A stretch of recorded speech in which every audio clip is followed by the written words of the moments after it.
Bermula dari klaim Cina yang menganggap bahwa Laut Natuna termasuk dalam 9 garis putus-putus atau 9 dash line. Klaim Cina ini bertentangan dengan Konvensi Hukum Laut dan Internasional yaitu UNCLOS tahun 1982. Menurut UNCLOS, Indonesia berhak menguasai Laut Natuna sebagai bagian dari JEE-nya. Karena Laut Natuna berada di dalam batas 200 mil laut dari garis pangkal kepulauan Indonesia. Selain Cina, Vietnam juga mengklaim sebagai wilayah Laut Natuna bagian dari JEE-nya. Berdasarkan sejarah penguasaan tradisional atas 2 gugusan kepulauan dan pulau-pulau yang diklaimnya, termasuk di Laut Natuna. Klaim Vietnam ini juga bertentangan dengan UNCLOS, karena pulau-pulau yang diklaimnya tidak memenuhi syarat sebagai pulau yang berhak memiliki JEE, melainkan hanya batu karang yang tidak bisa dihuni. Indonesia dan Vietnam telah melakukan perundingan bilateral sebanyak 12 kali sejak tahun 2003 untuk menyelesaikan sengketa batas JEE mereka di Laut Natuna, tetapi belum ada kesepakatan yang mengikat. Sementara itu, Indonesia dan Cina belum pernah melakukan perundingan resmi terkait sengketa Laut Natuna, karena Indonesia tidak mengakui klaim Cina atas garis putus-putus. Indonesia hanya menganggap Cina sebagai negara tetangga yang memiliki hak berlayar dan beraktivitas di Laut Natuna, selama tidak melanggar kedaulatan dan hukum Indonesia. Presiden Joko Widodo juga mengunjungi Pulau Natuna besar untuk menegaskan kedaulatan Indonesia atas Laut Natuna. Selanjutnya, penyelesaian sengketa kepulauan Natuna ialah dengan meningkatkan manajemen perbatasan wilayah terhadap Kepulauan Natuna. Peningkatan kegiatan ekonomi melalui eksplorasi minyak di wilayah Kepulauan Natuna. Tujuan penelitian ini untuk mengetahui upaya penyelesaian sengketa dan kebijakan yang dilakukan Republik Indonesia atas klaim dari Republik Rakyat Tiongkok.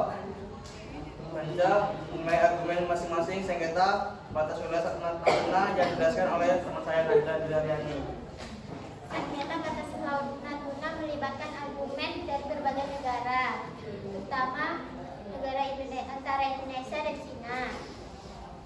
Cina mengklaim wilayah maritim di Laut Cina Selatan termasuk wilayah di Laut Natuna. Laut Natuna Utara yang juga diklaim oleh Indonesia. Selanjutnya, sikap Indonesia dalam menghadapi sengketa batas wilayah di Laut Natuna oleh Widya Mika Aprilia. Sikap Indonesia dalam menghadapi sengketa batas wilayah Laut Natuna. Dari hasil penelitian saya, tergambar bahwa sikap Indonesia dalam menangani konflik wilayah perairan Natuna dengan Cina adalah dengan melakukan mitigasi, yaitu menggunakan pengadilan internasional dalam permasalahan ini. Hal itu dilakukan karena kedua negara bisa mengajukan gugatan dan bantahannya masing-masing. Selanjutnya, mengenai daya tarik Laut Natuna sehingga menjadi perebutan yang disampaikan oleh Lanit Fitri Sulaimi Lubis.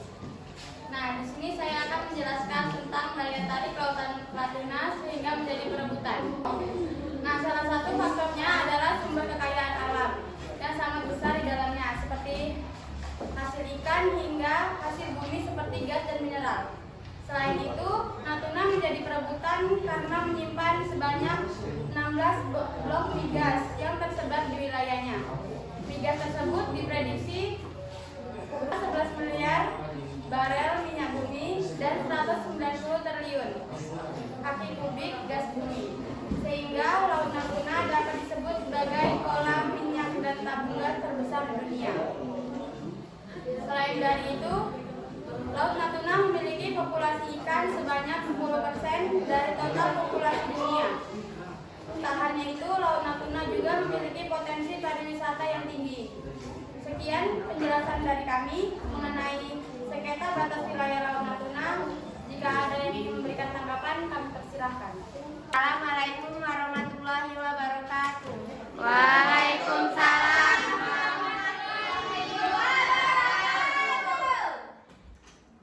Kami di sini akan memberi sebuah tanggapan. Menurut kami, presentasi yang dibawakan oleh kelompok 3 kurang memuaskan karena masih banyak yang membaca buku dan pembacanya kurang jelas. kami ingin memberi sebuah saran selanjutnya agar ditingkatkan lebih baik lagi. Terima kasih kepada kelompok 6 yang sudah memberikan tanggapan serta saran untuk kami. Sekian presentasi dari kami sudahi dengan wabillahi taufiq wal hidayah.